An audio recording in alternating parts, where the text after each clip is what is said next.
구호 준비. 기수가 바뀌었는데 구호도 바뀌었습니다. 자, 지금 저를 따라 하시면 됩니다. 말씀은 하나님이다. 말씀은 생명이다. 말씀은 영원하다. 말씀은 온전케 한다. 이게 이번 학기의 구호예요. 자, 구호가 바뀐 거 오늘 말씀드릴게요. 다시 한번 구호 준비.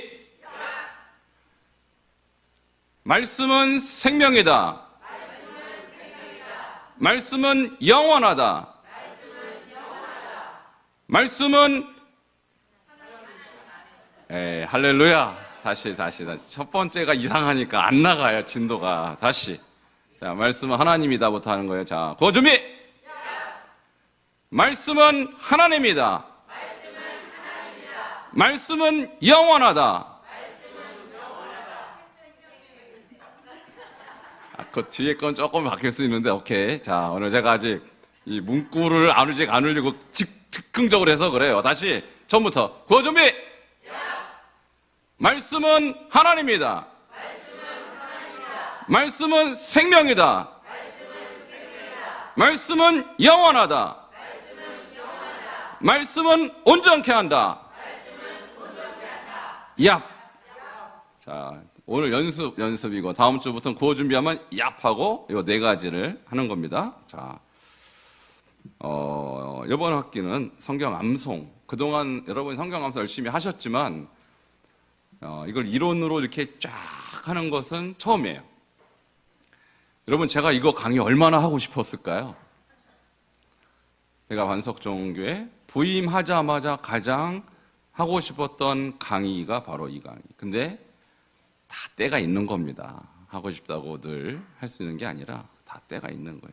자, 지금이 때인 줄 믿습니다. 그러니까 지금 여러분이 매일 하가를 벌써 몇 년째 하고 계시고 바이블 칼리지 하면서도 한 기수당 몇 구절씩 이렇게 말씀을 암송하셨어요. 근데 이제는 이제 이거를 구슬이 서말해도 뭐 해야 돼요? 꿰야 돼요. 이제 꿰면 여러분이 이게 터득이 될 거예요. 아, 그런 거구나. 지금까지 단편적으로 알았던 지식들을 꿰면 여러분이 이제 보물을 쥐게 되는 것입니다. 자, 구슬은요, 흩어져 있으면 보물이 안 되는데 꿰면 보물이 되는 거죠. 이번 학기에 한 4개월 정도 늘 해왔습니다만 4개월 정도 예상하고 여러분이 말씀에 대한 신학적, 이건 굉장히 신학적인 것인데 늘 들어서 생소하지는 않을 거예요. 늘 들어왔기 때문에 조금 더 여러분 구체적으로 듣고 이번에 말씀 암송 전문가 되시기를 축원합니다. 우리 옆에 분에 한번 축복하겠습니다. 말씀 암송 전문가가 되십시오.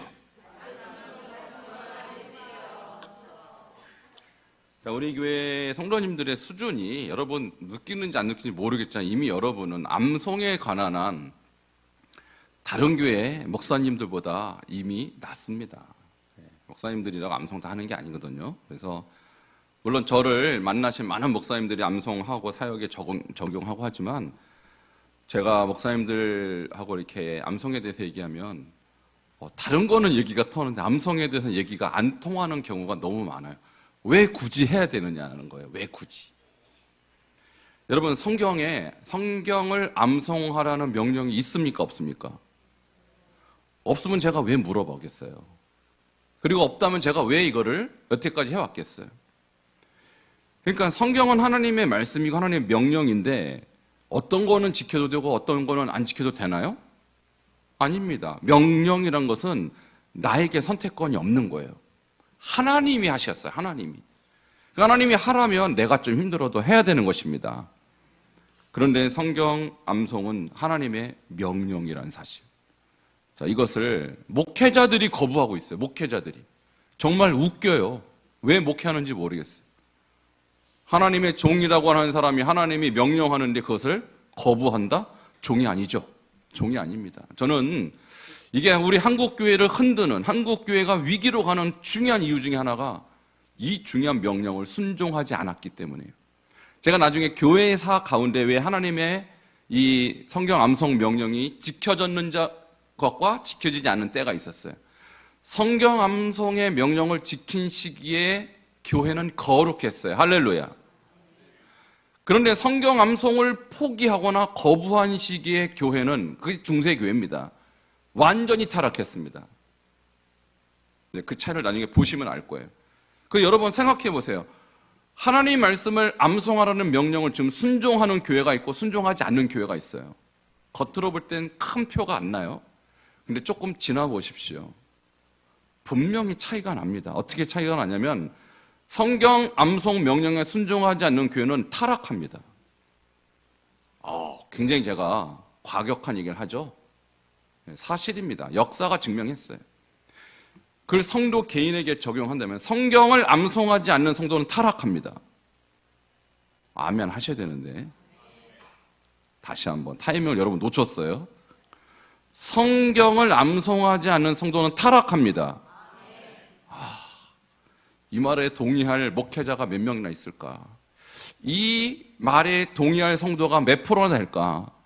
극히 적습니다. 그런데 저는 이것을 제가 플러신학교에서 논문으로, 박사 논문으로 썼고 68년 역사 동안에 이것을 논문으로 쓴 사람은 제가 처음이에요. 관심이 없었어요. 한마디로 교회가 관심이. 왜 관심이 없냐?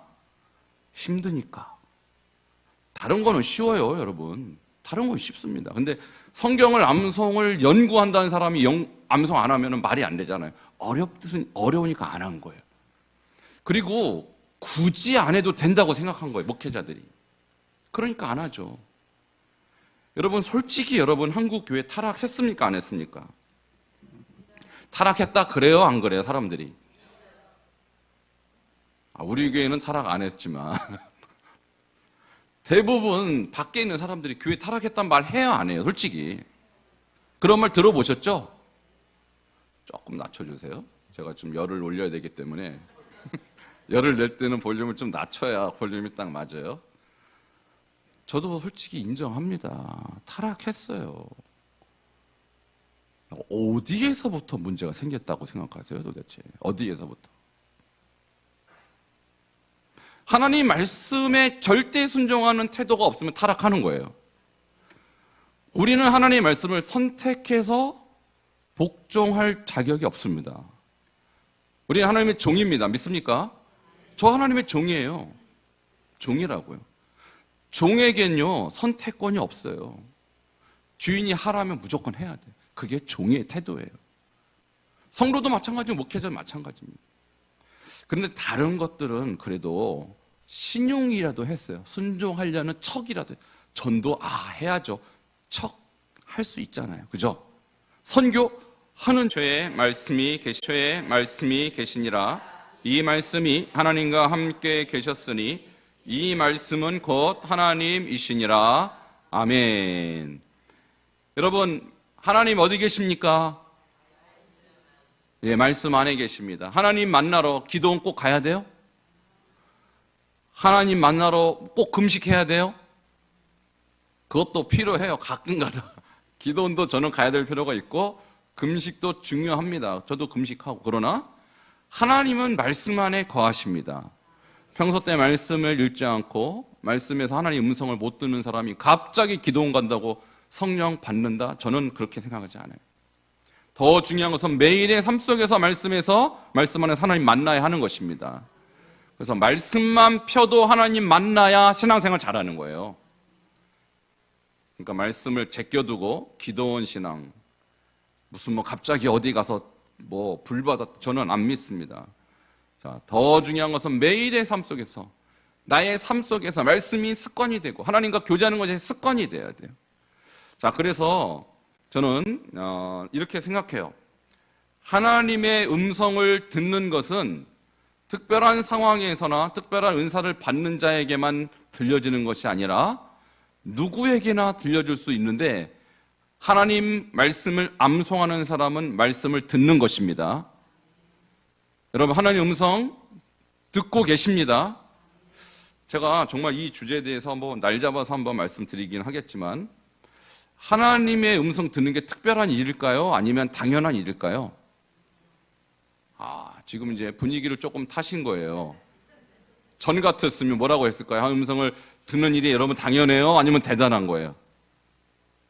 대단하게 느꼈죠, 여러분. 대단하게. 그죠? 근데 여러분 정말 하나님 음성 듣는 게 그렇게 어려워요? 어려워요? 자, 거짓말 하라야 하지 말라예요. 그렇게 어렵냐고요, 그 말이. 그 하나님 음성 아닙니까? 그죠? 십계명만 외워도 하나님 음성 듣습니까? 못 듣습니까? 여러분, 간음하라, 간음하지 말라. 어떻게 해야 돼요? 하지 말라죠? 이게 어렵습니까, 여러분? 하나님 음성이죠. 그죠? 근데 그게 뭐 이렇게 어렵게 생각해요? 하나님 음성 듣는 게. 하나님 말씀을 암송하면 매일 하나님 음성 듣는 것입니다. 계속 듣잖아요. 그죠? 그러니까 우리는 사실 하나님 음성 들으면서 거부하고 있는 거예요. 거부하고 있는 거예요. 못 들었다고 막 못 들은 척하고 있는 거예요. 못 듣길 뭘 못 듣습니까? 제가 강단에서 무슨 딴소리 합니까? 하나님 음성, 하나님 말씀 얘기하지. 지금도 하나님 말씀 듣고 있는 것입니다. 하나님 음성 듣는 것은 쉽습니까? 어렵습니까? 쉽습니다. 남들은 하나님 음성 듣는 걸 대단하게 생각할지 우리 교회는 당연한 거예요. 하나님 음성 듣는 게. 그래서 이 암송하시는 분들은 이제부터 매일 하나님 음성을 듣는다. 이렇게 믿으시길 축원합니다. 자, 이것이 첫 번째 말씀의 중요성. 그래서 구호 첫 번째가 뭐예요? 말씀은 하나님이시다. 이거예요. 자, 다시 한번. 구호 준비. 구호 시작. 말씀은 하나님이시다. 이시다. 이다가 아니고요. 말씀은 하나님이시다. 오케이. 자, 알겠죠? 자, 두 번째 말씀은 뭐예요? 생명인데 생명이 세 번째로 와 있네요. 오케이. 자, 잠언 6장 23절에 이렇게 나와 있어요. 같이 읽겠습니다. 시작.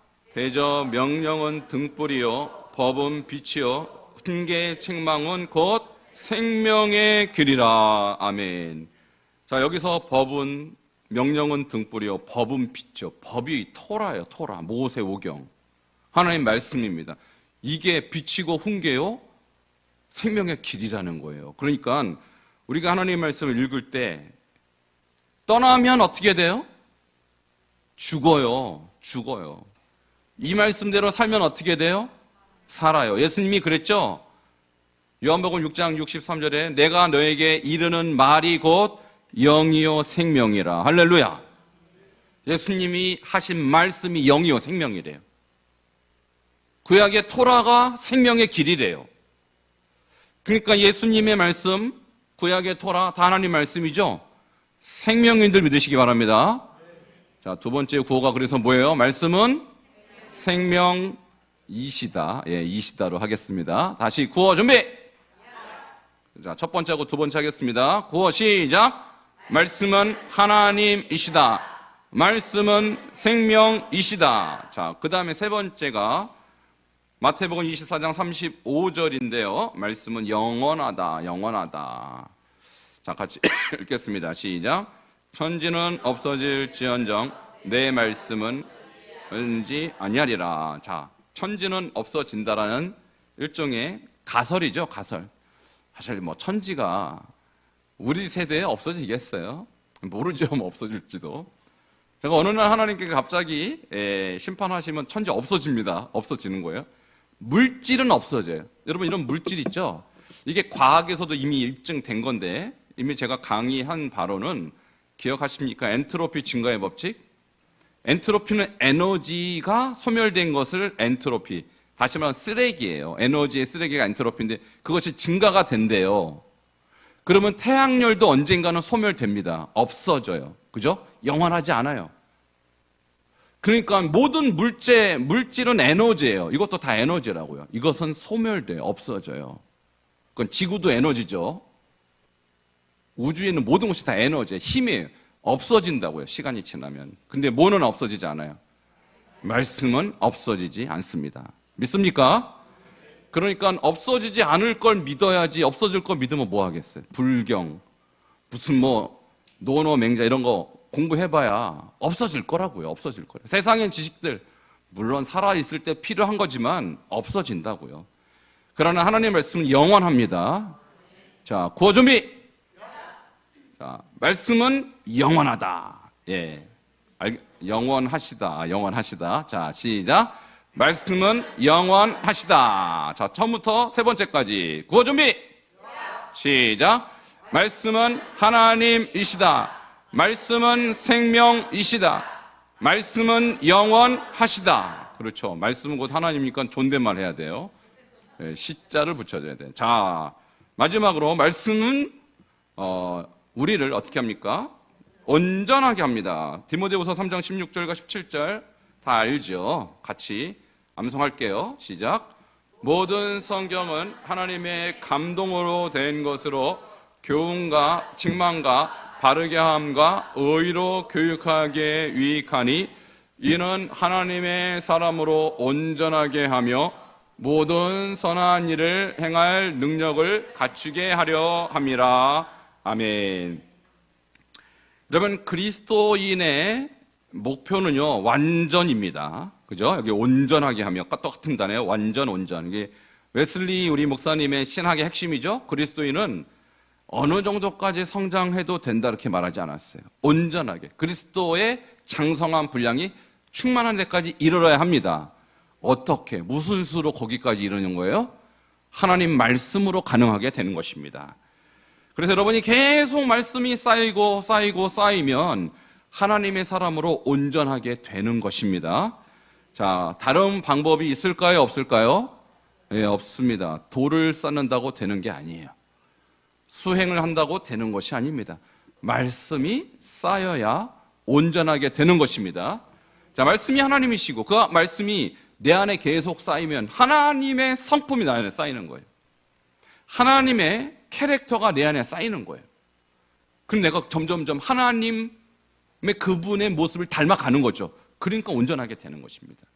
그러니까 여러분이 지금부터 이 세상을 떠나는 그날까지 매일 해야 될 일은 하나님의 말씀을 나의 심령 안에 계속 쌓아 놓는 것입니다.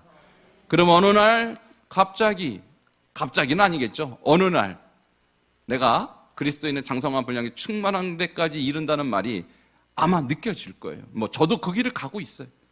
그러니까 저도 목회자니까 여러분보다 조금 나을 수 있어요. 조금. 근데 그래봐야 하나님 앞에서는 50보 100보라는 거예요. 목사라고 특별한 게 없어요. 제가 그랬잖아요. 목회자를 만나서 성경 암송 얘기하고 그러면요, 얼마나 거부하는지 몰라요. 힘든 거 하기 싫은 거예요. 쉽게 가고 싶은 거예요. 그분들 온전한다는 의미를 알 수가 없는 분들이에요. 그분들은. 그러나 여러분은 가능합니다. 그러니까 여러분이 목표가 내가 하나님의 사람으로 온전하게 되는 것이 나의 인생의 목표라면 여러분 이 길을 힘들지만 걸어 가시기를 축원합니다. 자, 구호 준비. 자, 네 번째 구호는 뭘까요? 말씀은 온전하게 하신다. 시작. 말씀은 온전하게 하신다. 자, 처음부터 끝까지 4개의 구호를 하겠습니다. 자, 구호 준비. 구호 시작. 말씀은 하나님이시다. 말씀은 생명이시다. 말씀은 영원하시다. 말씀은 온전하게 하신다. 얍. 예, 다음 주부터 이렇게 하시면 되겠습니다. 자, 이어서 히브리사고와 헬라사고 말씀을 좀 드릴게요. 아까 조금 말씀드렸는데 히브리사고와 헬라사고가 언제 역사에서 극명하게 드러났냐? 12세기 때 중세 유럽 교회에서 드러났어요. 그 전까지 중세 유럽은 히브리사고가 많이 남아 있었어요. 여러분, 교회가 건강할 때는 히브리사고로 신앙생활할 때 건강했어요. 히브리사고로. 그럼 헬라사고는 뭐냐? 저기 보면 분석적, 성경을 분석합니다. 지금도 신학교 가면 성경을 분석해요. 조직신학, 또 무슨 실천신학, 또 무슨 역사신학, 또 뭐 있어요? 무슨 성경 언어 등등등. 성경을 쪼개버려요. 쪼개서 가르친다고요. 그럼 공부 많이 하니까 내가 많이 배웠다 이렇게 느낌은 들어요. 근데 졸업할 때쯤 되면 내가 뭘 배웠는지 잘 기억이 안 나요. 우리 전산이 이제 막 신학교 졸업했는데 공부한 거 다 기억나죠? 여러분 저가요. 신학교 때 하루에 4시간밖에 못 잤어요. 자, 왜 4시간밖에 못 잤냐? 수업을 영어로 했어요. 영어로. 그러니까 저만 한국 사람이, 그러니까 저랑 몇 사람만 한국 사람, 나머지는 다 동남아시아, 아프리카에서 오신 분들이랑 같이 공부하는. 그러니까 그분들 위한 학교를 세웠지, 한국 사람을 위해서 세운 학교가 아니에요. 그 아세아나 신학 대학원이 특별히. 근데 저는 선교사가 되기 위해서 영어를 공부하기 위해서 그 학교 간 거예요. 한국말로 공부해도요, 머리가 터집니다. 신학교는 그런 거예요. 자, 그런데 제가 열심히 3년 동안 4시간밖에 못 자고 공부했는데, 공부하고 졸업할 때쯤 다 기억이 남아야겠죠? 죄송합니다. 목사님들이 신학교 졸업했다고 그래서 다 기억에 남지 않습니다. 거의 기억 남지 않아요. 왜? 너무 많이 배워. 그러니까 분석하고요. 단계적 사고. 저게 왜 갑자기 안 나오지? 어디 갔어요? 사라졌어. 화면이. 여긴 나와요? 아, 여긴 나오는구나. 예. 알겠습니다. 여기 나오면 돼요. 네. 자, 단계적 사고는 뭐냐? 1학년 때 뭐 배우고, 2학년 때 뭐 배우고, 3학년 때, 4학년 때 계속 뭔가를 배우는데, 그러면 1학년 때 배운 거 2학년 때 복습해요, 안 해요, 여러분?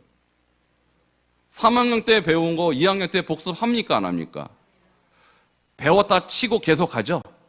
그럼 6학년 때쯤 되면 1학년 때, 2학년 때, 3학년, 4학년 거 다 알아야 정상 아닙니까? 그죠? 근데 다 알아요, 몰라요, 애들이? 몰라도 아는 셈 치고 졸업시켜버려요. 이게 헬라 사고예요. 이론만 가르쳤어요. 이론만. 근데 히브리 사고는 그게 아니에요. 쪼개지 않습니다. 무슨 조직신학, 무슨 실천신학, 성경신학, 주경신학, 쪼개지 않아요. 그냥 창세기만 창세기, 그냥 통으로 공부하는 거. 그리고 통으로 공부하는데 통합적 사고입니다.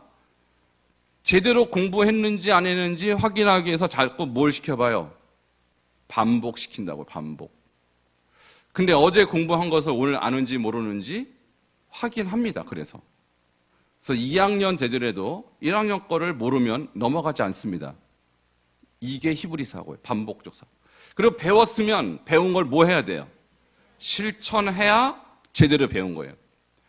예를 들면 여러분 여기서 혹시 운동 같은 거 좋아하시죠? 운동을 좋아하신데 저도 조금 운동을 좋아해요. 그래서 중국이 탁구 잘 치잖아요. 그래서 제가 아파트 이렇게 마당이 다 탁구 됩니다. 돌판으로 탁구대를 다 만들어요. 그래서 탁구를 치는데 제가 우리 진선이에게 탁구를 가르쳤습니다. 폼을 가르쳐줘요. 이렇게 치는 거야. 자, 폼 가르쳤으면 제가 잘 칠까요, 못 칠까요?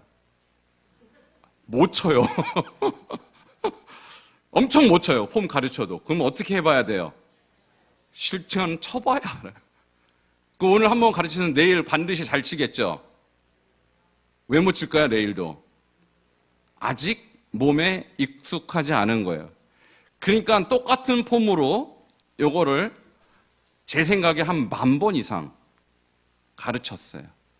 나도 지겹죠. 쟤도 지겹고. 근데 탁구는 그렇게 쳐야 늘어요. 여기서 혹시 탁구 치는 분들 저랑 한번 쳐보면 압니다. 저도 한 탁구 칩니다. 10,000번을 하는 거예요. 똑같은 폼으로. 탁구만 그런가요? 야구도 마찬가지예요. 야구. 배드민턴 마찬가지. 계속 반복해서 잘할 때까지 익히는 거예요. 성경 감성 어떻게 하면 잘할까요? 반복해서. 언제까지? 될 때까지. 나 머리가 안 좋은데요? 어떻게 해요? 내 머리가 안 좋은데 어떻게 해야 돼? 될 때까지 하면 됩니다.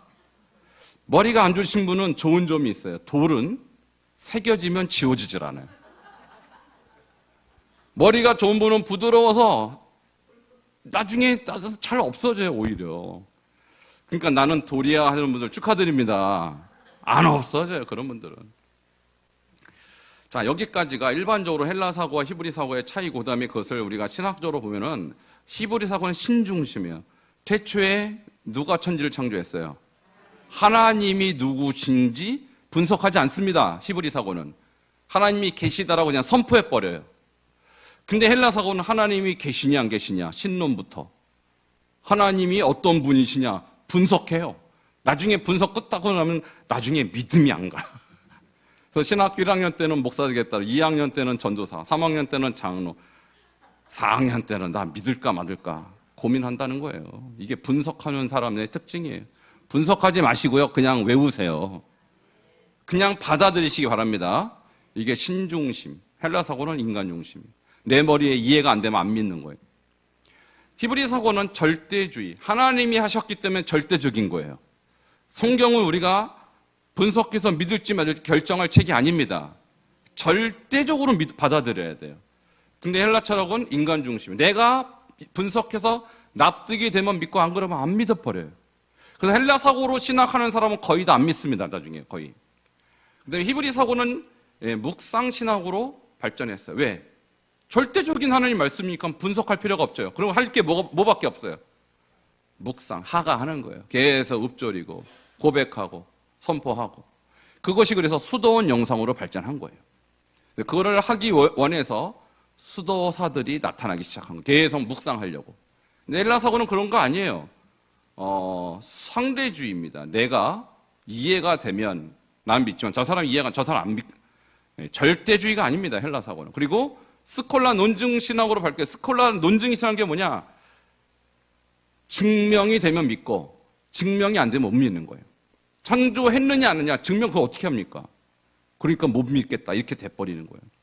그래서 스콜라 철학이 12세기 중세를 강타하면서 기독교는 그때부터 타락한 거예요. 중세가 타락했다 했을 때 시점이 12세기 스콜라 철학이 교회에 들어와서 성경을 묵상하고 암송하는 신앙생활에서 논증하기 위해서, 논증이 뭐예요? 논리적으로 증명하기 시작했단 말이에요.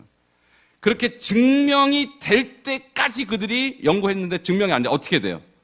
그다음부터 교회를 떠나는 것입니다. 신학교로 발전했어요. 그래서 저는 신학교 중요합니다. 또 저는 신학교 학장이기도 해요. 그러나 오늘날 신학교가 만일 스콜라 철학, 헬라 사고로 성경 공부한다, 사람을 버립니다. 지도자를 만들지 못해요. 그래서 우리 감리의 신학교는 이제 학교 자랑을 좀 하겠습니다. 지금 얘기한 히브리 사고로 성경을 공부합니다. 성경을 그냥 읽으라가 아니고 성경을 그냥 연구하라가 아니라 암송을 시켜요. 암송. 그래서 지금 저랑 같이 공부했던 분들은요. 일단 야고보서 전장 다 암송했어요. 야고보서. 뭐 창세기 1장, 마태복음 1장, 장으로 우리 신학교 1학년 때 들어와서 졸업할 때까지 대략 한 500절 이상 암송할 겁니다. 그래서 우리가 이런 어떤 히브리 사고로 성경을 공부해야 하나님의 사람으로 온전하게 될 줄 믿습니다. 이렇게 여러분은 지금 이 길을 걷고 있는 거예요. 이 길을. 히브리 사고로 성경을 읽고 묵상하고 받아들여서 하나님의 사람으로 온전하게 되는 길로 가고 있다. 이거를 여러분이 이해한다면 이 팔기가 얼마나 중요한지 여러분 아실 겁니다. 자, 옆에 분에게 축하드립니다. 8기에 입학 잘하셨습니다. 우리 8기에 새로운 인물이 한 분 보이십니다. 그죠? 다 7기 졸업자신데 딱 한 분 신입생 한번 일어나세요. 박수 한번 해주시기 바랍니다. 누군지 아시죠, 여러분? 야, 우리 김복희 집사님 축하합니다. 잘 오셨습니다. 야, 자, 오늘 드디어 다시 이제 본론으로 이제 본론인데 지금까지 서론이었고요. 성경 암송을 의미하는 성경 용어들을 말씀드릴 거예요. 근데 다 아셔요, 여러분. 제가 하도 강조해서. 자, 그래서 앞쪽을 조금 강화했고 뒤에는 제가 살짝 하고 넘어갑니다. 자, 성경 암송을 의미하는 용어들 여러분 아는 거 뭐 있어요? 일단 얘기해 보세요. 하가, 그 다음에 하야, 샤난, 샤마루. 비슷한데 일단 제가는 4개만을 준비했어요. 라마드도 맞아요. 라마드도 맞는, 너무 앞서간 거예요. 지금. 너무 앞서갔어, 지금. 자, 또 하나는 시야흐. 시야흐. 그러니까 라마드도 맞아요. 라마드도 맞고, 맞는데 일단 4개. 가장 성경 암송에 가까운 단어 4개. 물론 더 분석하자면 라마드도 맞아요. 계속 반복해서 가르치다 보면 암송되는 거니까. 자, 다 아니까 간단하게 넘어갈게요. 먼저 하야입니다. 하야. 잘 아시죠? 자, 한번 읽을게요. 시작. 오늘 내가 내게 명하는 이 말씀은 너는 마음에 새기고. 이게 하야거든요.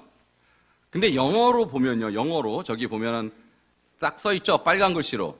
자, 뭐라고 써 있을까요? be라고 써 있어요. be.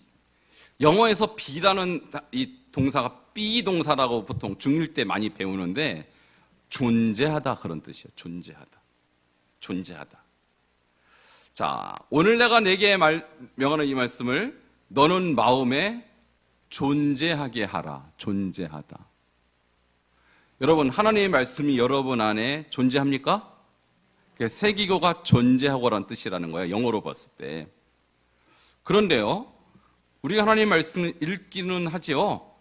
설교도 듣기는 하죠. 근데 여러분 말씀에 존재되어 있느냐 그 말이에요. 그러니까 결국 이런 뜻입니다. 여호와의 말씀이 내 안에 들어와서 나의 존재가 돼야 되는 거예요. 그러니까 내가 곧 뭐가 되는 거예요? 그러면 내가 곧 말씀이 되는 거예요. 이것은 굉장히 신비로운 거예요. 그래서 우리가 단지 성경을 읽었다, 외웠다가 아니라 나라는 존재가 말씀의 존재로 바뀌는 것이 하야입니다. 은혜 좀 받았다가 아닙니다. 그래서 내가 하는 모든 생각이 말씀과 일치되는 거예요. 할렐루야. 나의 선택이 말씀과 일치되는 거예요. 그리고 나의 행동이 말씀과 일치되는 거예요. 이것이 하야입니다. 그런데 우리가 말씀을 열심히 공부하고요. 열심히 들었는데 나의 존재, 나의 생각이 말씀화되지 않는다면 그것은 아직 존재가 되지 않았다는 거예요. 그러니까 성경 암송을 하는 가장 중요한 목적은 나와 말씀이 동일한 존재가 되기 위한 거예요. 그래서 결국은 내가 걸어가지만 나중에 내 안에 말씀이 가득 채워지면 뭐가 걸어가는 거예요? 말씀이 걸어가는 거죠. 이거를 영어로 워킹 바이블이라는 거예요. 워킹 바이블. 걸어다니는 성경. 그러니까 여러분이 성경이 되는 것입니다. 그게 목적이에요. 내가 성경을 좀 읽었습니다. 은혜 좀 받았습니다가 아니라 나라는 존재 자체가 성경적 존재로 바뀐다는 거예요. 아, 이거 이해를 하셨으면 좋겠어요. 할렐루야. 그러니까 내가 걸어가다가 뭔가 생각이 나서 나의 판단에 의해서 뭔가를 했는데 그것이 성경적이어야 합니다. 그것이 좋은 때든 힘든 때든 똑같아야 돼요. 네, 이것이 성경을 암송하는 의미, 하야의 뜻이에요. 자, 그 다음 페이지 보면 권혁승 교수가 서울신대 총장을 지낸 분인데 이분이 고대 이스라엘의 가정생활, 이스라엘에 관한 연구로 유명하신 분이에요. 여기서 마음에 두다는 의미는 관용적으로 암기하다를 의미하는 것을 이해되었다. 유대인들은 마음에 새기다, 이 하야를 암기하다로 의미했다라는 것입니다. 따라서 그 말씀이 자신의 생각을 지배하고 전 존재가 말씀의 지배를 받게 된다. 또한 말씀을 마음에 새기는 것은 하나님의 계명이 항상 마음에 있어서 그 말씀이 모화됨을, 자기화됨을 의미한다. 굉장히 중요한 단어예요. 자기화된다. 말씀의 자기화. 내가 말씀으로 존재가 바뀐다라는 거예요. 할렐루야. 자, 따라하시기 바랍니다. 말씀의 자기화. 이거를 조금 더 제가 세분해서 말씀의 자기화는 또 말씀의 체질화예요. 알겠습니까? 자, 따라하시겠습니다. 말씀의 체질화. 우리가 지금 습관 얘기하고 있죠? 언제까지 습관을 들여야 돼요? 체질이 될 때까지. 그죠? 그래서 운동도 처음에 힘들죠. 힘들어요. 막 근육이 아프고 막 난리가 나요. 근데 언제쯤 안 아프냐? 체질화가 됐을 때 안 아파요. 근데 성경 암송도 처음엔 무지 힘들어요. 그죠? 근데 언제쯤 되면 안 힘들어요? 체질화가 되면. 자, 그래서 말씀의 자기화는 그 말씀의 체질화. 이걸 조금 더 풀면 말씀의 생활화. 말씀이 나의 삶에 너무 익숙해지는 거예요. 그래서 지금 현재 여러분이 말씀을 순종하는 게 쉬워요? 불순종하는 게 쉬워요? 솔직하게 그냥 우리끼리니까 얘기 안 할게요. 어디 가서. 순종이 쉬워요? 불순종이 쉬워요? 아직 생활화가 안 된 거예요. 그죠? 체질화라는 것은 자연스럽다니, 자연스럽다. 여러분, 거짓말이 하는 게 쉬워요? 거짓말 안 하는 게 쉬워요? 왜 대답을 안 하셔요? 여러분, 저는요, 지금 거짓말 하려고 그러면 막 입이 떨리고 식은땀이 나고 그래요. 거짓말 하려면. 왜? 체질이 이제 안 돼요. 그렇게. 못 해요. 차라리 정직하게 말하고 뒤에 있는 일은 제가 모르죠. 근데 여러분, 일단 거짓말 하고 뒤에 일은 나도 몰라. 이렇게 돼버리죠? 이게 체질의 문제, 체질. 저는 지금 식은땀 나요. 거짓말 하려면. 체질이 이제 더 이상 거짓말 못하는 체질이 돼버린 거예요. 여러분, 이것이 하야예요. 이것이 하야. 말씀이 나의 삶을 완전히 장악해버리는 거예요. 하나님의 도가 내 생각을 완전히 통치하는 거예요.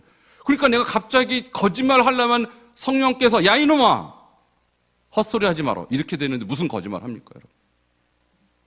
그게 하나님 음성 듣는 겁니다. 그렇게 되길 바랍니다. 지금 그렇게 되어 가고 계셔요. 그죠?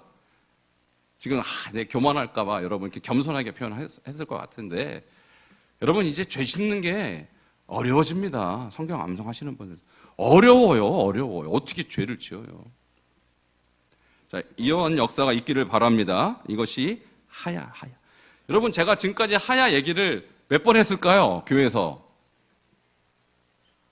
한 10번은 했겠죠. 최소한. 그죠? 더 했겠죠? 한 20번 했을까요? 근데도 여러분 지금처럼 깊이 이해했습니까? 못했습니까? 아는 얘기 또 하셨구만. 이래요? 아니면 지금 뭔가 좀 새로운 깨달음이 있어요?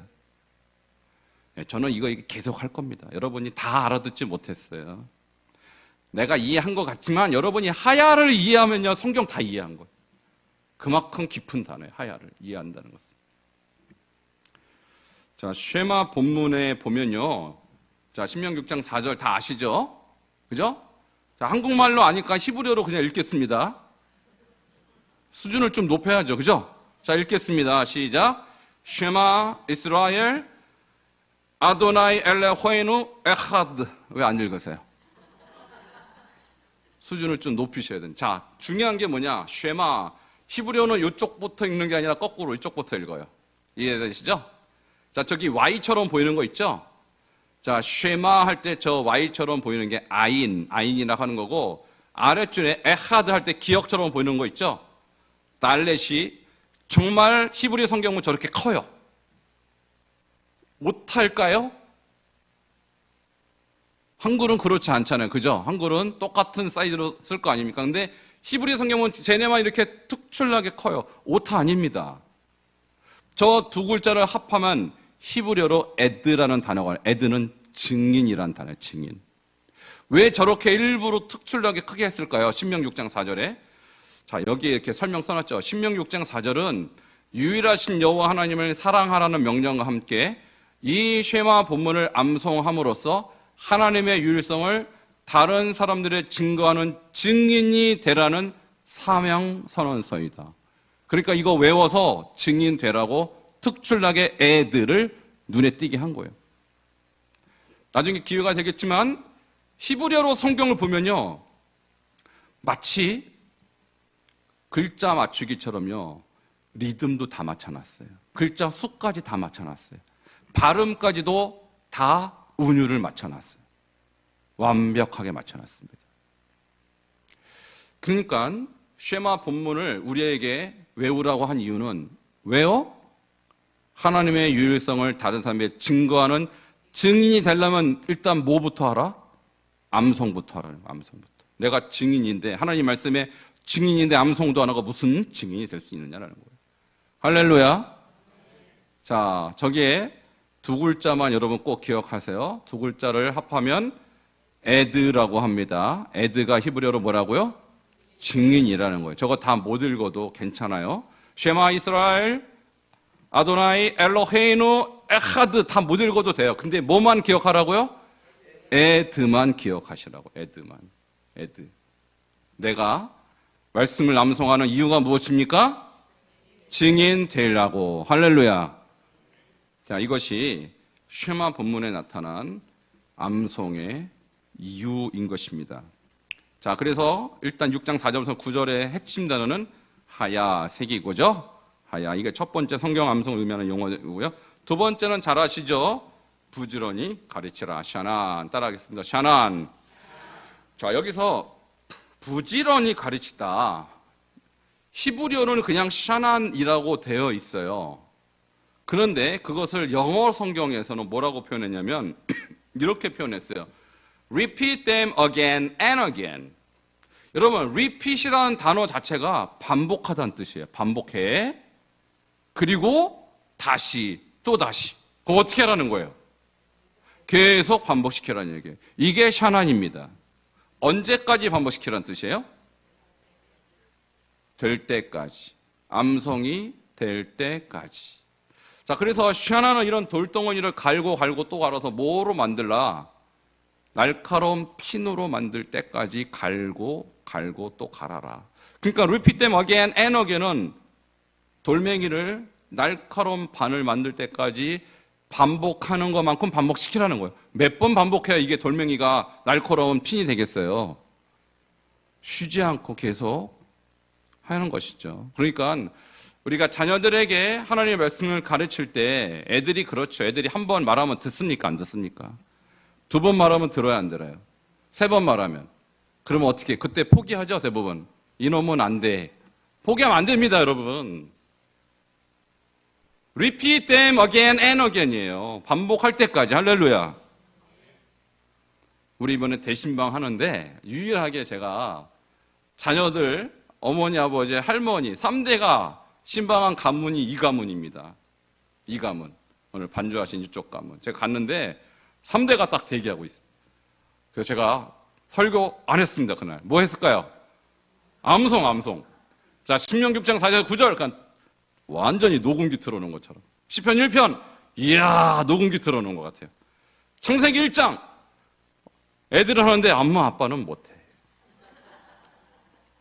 네, 하기로 했어요. 그래갖고. 자, 여러분, 이게 샤난입니다. 신명 6장 4절에서 9절 했는데 떠동거리고 못해. 그러면 샤난 안 한 거예요. 그죠? 자, 이런 가정이 우리 교회 모든 가정이 돼야 되는 것입니다. 자, 그러면 이런 애들 비전이 있을까요? 없을까요? 비전이 있어요. 제가 그 아이 3명 중에서 한 명 아이, 이름은 안 댈게요. 교만해질까봐. 지난 추수감사절 때 우리 골든벨 했었죠? 그때 한 3, 40문제 제가 냈거든요? 며칠 전에 앉아서 제가 물어봤어요. 혹시나 알까? 다 기억해요. 할렐루야. 여러분, 이미 우리 교회 아이들 천재로 가고 있습니다, 지금. 왜 아멘들을 안 하셔요? 천재로 되고 있다는데 할렐루야죠. 하나님 역사하십니다. 이렇게 부지런히 가르친 부모에게만 복이 있는가? 아이들이 엄청난 인물이 될 것입니다. 그래서 제가 3월 달에 태필린 예배 때 장학금 주겠다 약속했어요. 앞에 나서 발표할 거라고. 여러분, 이렇게 부지런히 가르치면 하나님 역사하십니다. 자, repeat them again and again. 계속 반복하는 거예요. 될 때까지. 안 될 것 같아도 반복하면 되는 것입니다. 자, 샤난의 결과 이스라엘은 이런 역사가 일어났어요. 4세부터 13세까지 다음 장 넘겨주세요. 바르 미츠바를 하죠. 바르 미츠바 뭘까요? 예, 성인식이라고 하지만 바르는 아들, 미츠바는 계명의 아들 인증식이에요. 정확하게 말하면. 이때 모세오경 5845절을 13살짜리가 담송하는 거예요. 예수님도 하셨다 그랬죠, 제가. 마가복음 2장 몇 절이죠? 42절. 예수님이 12살 되었을 때 그들이 이 절개의 관례를 따라 올라갔다가, 그죠? 어딜 올라갔어요? 예루살렘. 왜요? 바르 미츠바 하려고, 예수님. 그때 예수님도 5845절 다 함송하신 겁니다. 그리고 14살부터 18살까지 탈무드는 바로 모세오경, 토라의 해설서까지 다 외워버려요. 그래서 유대인 애들이 법대에 가잖아요. 법대에서 2년치 크레딧을 줘요. 뭐냐면 너는 이미 2학년짜리 공부를 하고 오네라고 쳐줘요. 왜? 저게 다 법이니까. 그래서 하버드 법대를 가면은 법대 교수의 40, 50%가 다 유대인이에요. 왜? 토라가 법이잖아요. 다 외워갖고 오니까. 게임이 안 됩니다. 게임이 안 돼요. 자, 이런 역사가 우리도 있기를 바랍니다. 자, 세 번째, 성경 암송을 의미하는 성경 용어는 너무너무 우리가 잘 아는 하가입니다. 묵상하다. 자, 시편 1편 2절에 그의 율법을 주야로 묵상하는 자로다. 자, 이게 묵상이 번역이 잘못됐다고 제가 말씀드렸죠. 그죠? 묵상의 단어가 잠잠할 묵의 생각 상자거든요. 둘 다 소리가 없다는 뜻이에요. 잠잠해야 되고 생각하는 그러니까 묵상이라고 표현하면 안 되고 주야로 읊조리는 자로다. 이렇게 번역했어야 돼요. 근데 이것을 번역하는 과정에서 하가가 뭔지를 모르고 영어도 meditation. 그 소리가 없는 거예요. 그것도. 한국말도 묵상. 소리가 없는 거예요. 번역을 잘못한 거예요. 그래도 좀 감사한 것은 이제 나중에 하가를 읊조리다 이렇게 번역한 본문들이 조금씩 많아지고 있어요. 그렇게 번역해야 돼요. 자, 그랜드 종합주석에 이 묵상, 하가를 이렇게 설명해왔습니다. 한 대표자가 율법을 읽을 때 청중들이 그것을 듣고 나직이 따라 복창하며, 복창 소리가 있습니까? 없습니까? 복창은 소리가 있는 거예요. 자, 따라서 복창하는 것을 하가라고 하는 거예요. 자, 묵상은 정체된 관념적 명상이 아니라 자신의 전의지 곧 지정의를 동원한 총체적 사고로서, 총체적 그럼 아까 히브리 사고라고 그랬죠? 실천에 이르는 추진력을 지닌다. 실천, 히브리 사고래요, 다 이게. 그러니까 여러분이 성경을 눈으로만 읽으면 성경대로 안 삽니다. 죄송합니다만. 근데 성경을 입으로 읽으면 성경이 여러분을 다스려요. 더 나아가서 성경을 머릿속에, 마음속에 저장해 놓고 입으로 읊조리면 성경의 사람이 되고 맙니다, 결국은. 그래서 하가의 핵심은 뭐냐면 소리예요, 소리. 그러니까 여러분이 묵상한답시고 소리 안 내고 눈으로만 50번, 100번 하면 효과 없어요. 반드시 소리를 내셔야 돼요. 클수록 좋습니다. 소리를 크게 낼수록 하나님이 나에게 크게 말씀하시는 것과 똑같아요. 여러분, 밥 먹을 때 어떻게 해야 밥이 먹어져요? 입을 다물면 먹어져야 안 먹어져요? 아니, 밥 먹을 땐 입을 크게 열면서 묵상할 땐 입을 닫으면 묵상이 됩니까? 안 됩니까? 잡상이 됩니다. 소리를 내셔야 돼요. 그러니까 우리가 밥 먹는 원리하고 똑같죠? 물을 마실 때 제가 물을 마시겠습니다. 입 다물고 마실 수 있을까요? 없을까요? 안 마셔야죠. 입을 열어야 됩니다. 아, 좋다. 자, 말씀 묵상도 입을 여셔야 돼요. 소리를 내셔야 돼요. 그냥 나는 속으로 할 거야. 안 됩니다. 안먹음하고 똑같아요. 눈으로 TV에서 하는 먹방 보면 배가 불러요, 안 불러요? 배불러. 그런 분이 계셔요? 막 화나죠? 너만 먹냐? 그러면서. 그러니까 하나님의 말씀을 묵상할 때 소리를 안 내면 먹방 보는 거하고 똑같아요. 효과가 없어요. 하나님의 말씀을 입으로 먹어야 됩니다. 밥도 물도 입으로 분명히 입을 벌려서 먹어야 되는 거 똑같아요. 똑같아요. 그런데 지금까지 한국 교회가 속아왔어요. 묵상을 큐티라고 잘못 배웠어요. 큐티. 큐티도 영어로 하면 뭐예요? quiet time. quiet이 be quiet. 조용하라 소리. 조용히 묵상하래요. 사단의 속임입니다. 이걸 저도 고등학교 때부터 제가 큐티 하가하기 직전까지 큐티했어요. 저도 속았어요. 제가. 변화됩니까? 네, 변화 안 됩니다. 그래서 저는 사명감을 갖고 있어요. 한국 교회를 소리 없는 묵상에서 소리가 있는 묵상으로 바꾸는 사명이 있어요. 근데 여러분이 안 하는데 다른 교회가 하겠어요? 오늘 아침부터, 내일 아침부터 여러분 하가하실 때 큰 소리로 하시기 바랍니다. 큰 소리로 하면 누가 들을까요? 하나님도 듣고 또 사람들도 듣고 다 티가 나요. 묵상하는지 안 하는지. 그죠? 소리가 안 들리는 분은 묵상을 했는지 안 했는지 누가 알겠어요. 그죠? 소리를 내면 하나님이 알고 사람이 알고 또 누가 알까요? 마귀가 알아요. 마귀가. 오, 저 사람 묵상하네. 오늘 좀 건들기 힘들겠네. 여러분, 그게 사실이 바로 말씀의 능력이 여러분이 나가는 시간이에요. 그 시간이. 그죠? 자, 그 다음에 여호수아 묵상, 여호수아 1장 8절이죠. 잘 아시는 구절인데, 율법책을 내비서 떠나지 말게 하며, 어떻게 해야 안 떠나요? 주야로 묵상해야만 안 떠나는 거예요. 그죠? 근데 주야로 묵상을 어떻게 해야 돼요? 소리 내서. 그러면 어떻게 됩니까? 그 안에 기록된 대로 다 지켜 행하게 됩니다. 그게 결론이에요. 순종은 누가 하느냐? 말씀을 소리내서 선포하는 자가 순종합니다. 머릿속으로 상상한다고 순종하지 않아요. 탁구 누가 잘 칩니까? 많이 연습한 사람이 잘 치죠? 아, 저렇게 치는구나. 이해한 사람이 탁구 잘 칠까요? 아닙니다. 계속 연습한 사람. 그 결과 평탄하게 되고 형통하게 되는 것입니다. 여기서 묵상하가 중얼거리다, 울다, 으르렁거리다 이렇게 번역이 된다는 거예요. 다른 본문에서. 그러므로 여러분이 오늘부터 다시 마음을 정확하게 하가는 이렇게 하는 것이다. 소리내서 중얼거리고 울듯이 우르렁거리듯이 그렇게 하시기 바랍니다. 그러면 지켜져요. 희한하게도. 그러면 하나님께서 우리에게 평탄한 길, 형통한 길을 주실 줄 믿습니다. 자, 여호수아가 이렇게 했기 때문에 그는 성공적인 그런 지도자가 되었습니다. 자, 시간이 예. 자, 다음 주에 조금 더 이어서 하는 걸로 하고요. 오늘은 시간 관계상 여기까지 하고 함께 기도하는 시간 갖도록 하겠습니다.